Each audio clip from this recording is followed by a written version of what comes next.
요한 1서 4장 1절에서 12절 한 절씩 우리 말씀을 교독으로 한번 읽어보겠습니다. 사랑하는 자들아, 영을 다 믿지 말고 오직 영들이 하나님께 속하였나 분별하라. 많은 거짓 선지자가 세상에 나왔습니다. 이로써 너희가 하나님의 영을 알지니 곧 예수 그리스도께서 육체로 오신 것을 시인하는 영마다 하나님께 속한 것이요 예수를 시인하지 아니하는 영마다 하나님께 속한 것이 아니니 이것이 곧 적 그리스도의 영이니라. 오리라 한 말을 너희가 들었거니와 지금 벌써 세상에 있느니라. 자녀들아, 너희는 하나님께 속하였고 또 그들을 이기었나니 이는 너희 안에 계신 이가 세상에 있는 자보다 크심이라. 그들은 세상에 속한 거로 세상에 속한 말을 하며 세상이 그들의 말을 듣느니라. 우리는 하나님께 속하였으니 하나님을 아는 자는 우리의 말을 듣고 하나님께 속하지 아니한 자는 우리 말을 듣지 아니하나니 진리의 영과 미혹의 영을 이로써 아느니라. 7절 제가 읽겠습니다. 사랑하는 자들아, 우리가 서로 사랑하자. 사랑은 하나님께 속한 것이니 사랑하는 자마다 하나님으로부터 나서 하나님을 알고 사랑하지 아니하는 자는 하나님을 알지 못하나니 이는 하나님은 사랑이심이라. 하나님의 사랑이 우리에게 이렇게 나타난 바 되었으니 하나님이 자기의 독생자를 세상에 보내심은 그로 말미암아 우리를 살리려 하심이라. 사랑은 여기 있으니 우리가 하나님을 사랑하는 것이 아니요 하나님이 우리를 사랑하사 우리 죄를 속하기 위하여 화목 제물로 아들을 보내셨습니다. 사랑하는 자들아, 하나님이 이같이 우리를 사랑하셨은즉 우리도 서로 사랑하는 것이 마땅하도다. 다 같이 읽겠습니다. 어느 때나 하나님을 본 사람이 없으되 만일 우리가 서로 사랑하면 하나님이 우리 안에 계시고 그의 사랑이 우리 안에 온전히 이루어지느니라. 아멘. 오늘 아침 우리가 읽은 말씀은 1절에서 6절까지는 진정한 영, 참된 영, 하나님께 속한 영과 마귀에게 속한 영의 차이점을 두 가지로 말하는데 1절에서 6절, 7절에서 12절을 말씀하는 거예요. 하나님께 속한 영, 첫 번째는 예수 그리스도를 바로 아는 자가 하나님께 속한 영이다. 예수 그리스도를 모르는 자는 하나님께 속한 영이 아니다 하는 것입니다. 두 번째 하나님께 속한 영은 사랑하느냐 사랑하지 않느냐에 달려있다는 것. 여러분 앞에 1절에서 6절까지는 우리가 분명히 우리는 하나님께 속한 영이다. 하나님께 속한, 우리가 세상에 속한 영이 아니라 마귀에게 속한 영이 아니다라는 것을 여러분들은 분명히 판단할 수가 있겠죠. 우리가 예수 그리스도를 인정하고 예수 그리스도를 믿고 예수 그리스도를 주님으로 부르지 않습니까? 이것은 교회 다니는 사람이라면 외적으로 나타나는 자신의 신앙 고백, 자신의 믿음, 그것으로 분명히 판단될 수가 있는 거예요. 그런데 중요한 것은 7절에서 12절이에요. 사랑하느냐 사랑하지 않느냐 여기에 달려있다는 거예요. 이거 참 힘들고 어려운 일 아닙니까? 사랑이라는 것이 이렇게 중요한 거예요. 사랑하지 않으면 세상에 속한 영이라는 거예요. 정말 사랑할 때 하나님께 속한 영이라는 거예요. 하나님께서 우리의 수준을 이렇게 끌어올리는 거예요. 나 예수를 믿는다. 그래서 나는 하나님께 속한 영이다. 그것은 영적인 어린아이들도 다 그렇게 할 수가 있다는 거예요. 그러나 하나님이 우리들에게 요구하시고 기대하시는 것은 사랑으로 판단해봐라. 세상에 속한 영인지 하나님께 속한 영인지 이 거울 앞에서 자신을 한번 비춰봐라 라는 거예요.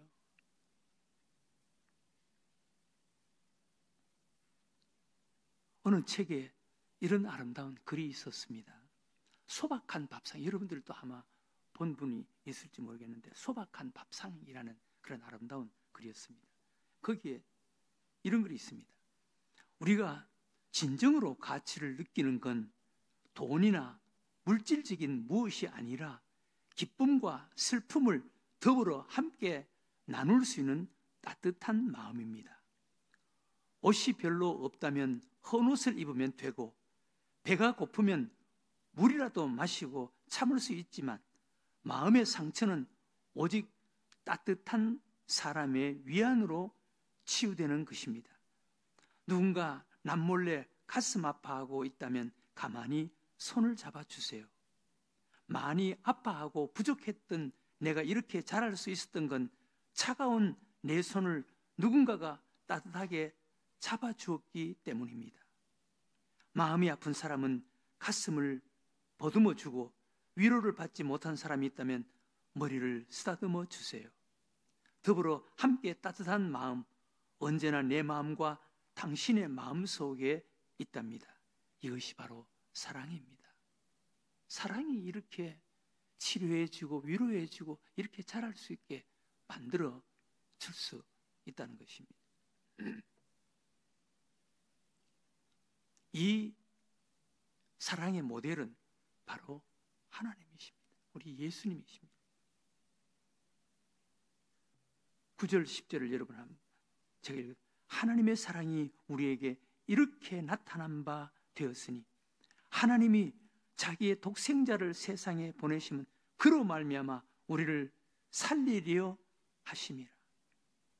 독생자를 세상에, 그것도 십자가의 그 저주의 죽음의 자리에 내어주어도 우리를 사랑해서, 하나님이 얼마나 힘들었겠어요. 얼마나 고통스럽겠어요. 얼마나 괴로웠겠어요. 사랑은 여기 있으니 우리가 하나님을 사랑한 것이 아니요 하나님이 우리를 사랑하사 우리 죄를 속하기 위하여 화목 제물로 그 아들을 보내셨습니다. 이게 하나님의 사랑이라는 거예요. 우리는 하나님의 이 사랑을 받고 하나님의 자녀가 되었고, 이 사랑 안에서 살아가는 사람입니다. 이 사랑 안에 생명이 있고, 이 사랑 안에 구원이 있고, 이 사랑 안에 위대한 능력이 있습니다.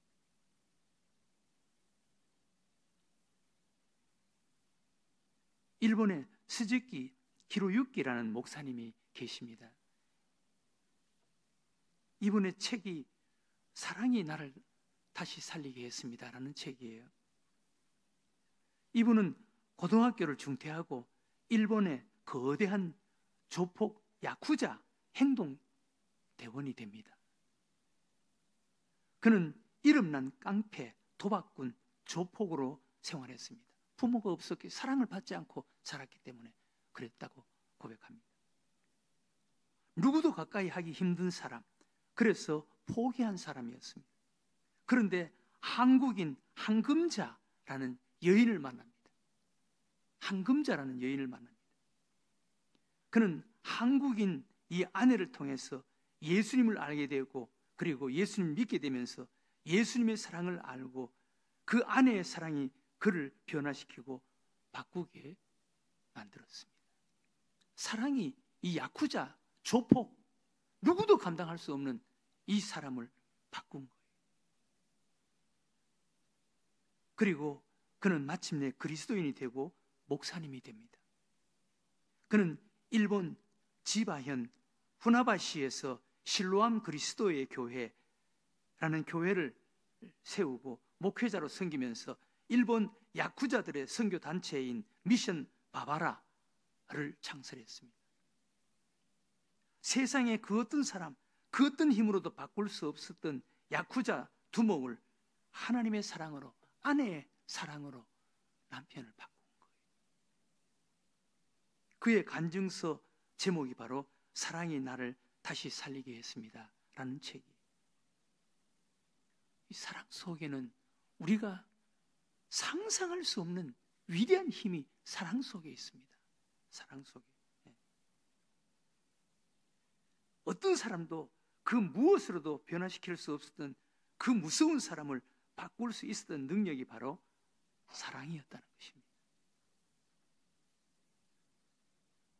이 사랑이 바로 하나님의 사랑, 이 사랑이 바로 우리 예수님의 사랑. 이 하나님의 사랑, 이 예수님의 사랑은 타인지향적입니다. 타인지향적. 그리고 헌신적입니다. 그리고 희생적입니다. 그리고 영원한 것입니다. 무조건적입니다. 이게 하나님의 사랑이에요. 그 하나님의 사랑으로 우리가 구원받을 수 있었던 거예요. 우리가 이런 사람이 될 수 있었던 거예요.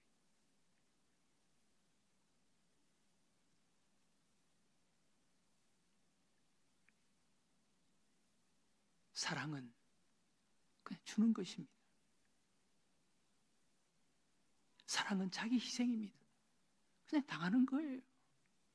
이게 사랑이에요. 하나님은 독생자를 주셨습니다. 우리 예수님은 자기 몸을 주셨습니다. 여러분, 예수님 자기 몸을 주는 것보다 아들을 주는 거예요. 여러분, 같이 물에 빠졌다. 물에 빠져서 두 사람 중에 한 사람만 살 수 있다. 자기 아들하고 물에 빠졌다. 그러면 누구를 살리게? 자기가 살려고 아들을 죽이겠습니까? 아들을 살리려고 자기를 죽이지. 하나님의 사랑, 독생자를 주는 사랑이 더 힘들고 더 어려운 사랑이. 예수님은 자기 자신을 준 거예요. 사랑은 남을 향하고, 사랑은 자기 희생이고, 사랑은 무조건적이고. 이게 진정한 사랑. 이런 사랑이 있느냐? 이 사랑이 거울 앞에서 내가 하나님께 속한 영인지 세상에 속한 영인지 한번 판단해 봐라 라는 거예요.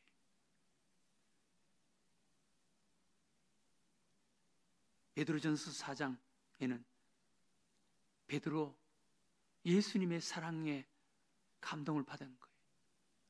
아, 이것이 예수님의 사랑이구나. 베드로전서 4장에 무엇보다 열심히 서로 사랑할지니 사랑은 허다한 죄를 덮는 거야. 예수님이 자기 죄를 덮어주셨거든. 예수님을 3번이나 모른다고 부인하고 예수님이 얼마나 예수님이 돌아봤다 그랬어요. 뒤에서 예수님이 듣기도록 나는 예수 모른다 그러면서 예수를 저주하면서 부인했습니다. 예수님이 돌아봤습니다. 그 예수님의 눈빛을 보고 베드로가 밖에 나가서 통곡했다. 그것을 알고 사랑은 죄를 덮어주는 거예요. 그리고 나서 예수님이 갈릴리 바다에까지 찾아오셔서 베드로를 불러주신 거예요. 거기에서 사랑은 덮어주는 거구나, 묻어주는 거구나, 이걸 알게 됐다는 거예요. 여러분, 예수님의 사랑, 인간으로서 예수님의 사랑을 닮은 한 사람, 대표적인 사람 누굽니까? 요셉 아닙니까? 요셉이 그 형들을 어떻게 용서해 줄 수 있겠어요? 어떻게 덮어줄 수 있겠어요? 그러나 요셉은 그 형들을 덮어주었습니다. 용서해 주었습니다. 그래서 요셉이 되는 거예요.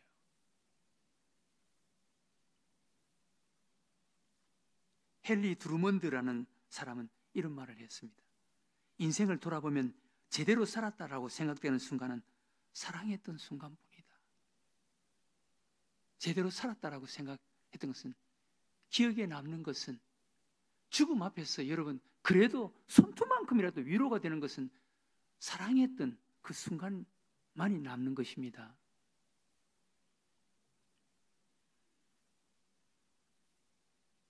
그런데 우리가 인간적이고 육신적인 우리 인간에겐 이런 사랑이 없어요.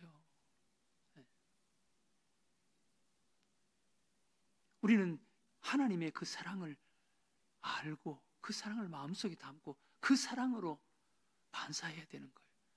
마치 달이 태양빛을 받아서 반사하는 것처럼 우리도 어떻게 하든지 그 사랑으로 반사해야 되는 거예요. 그 사랑으로 반사해야 돼요. 그 사랑이 위대한 것입니다. 능력이 있습니다. 그래서 나폴레옹이 한 말이 있잖아요. 세인트 헬레나 섬에서 나폴레옹이 혼자 독백했다는 말이 있잖아요.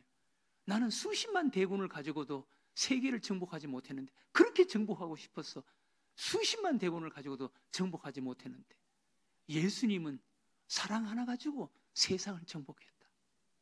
여러분, 사랑은 수십만 대군보다 더 강합니다. 오늘 이 아침 기도했으면 좋겠습니다.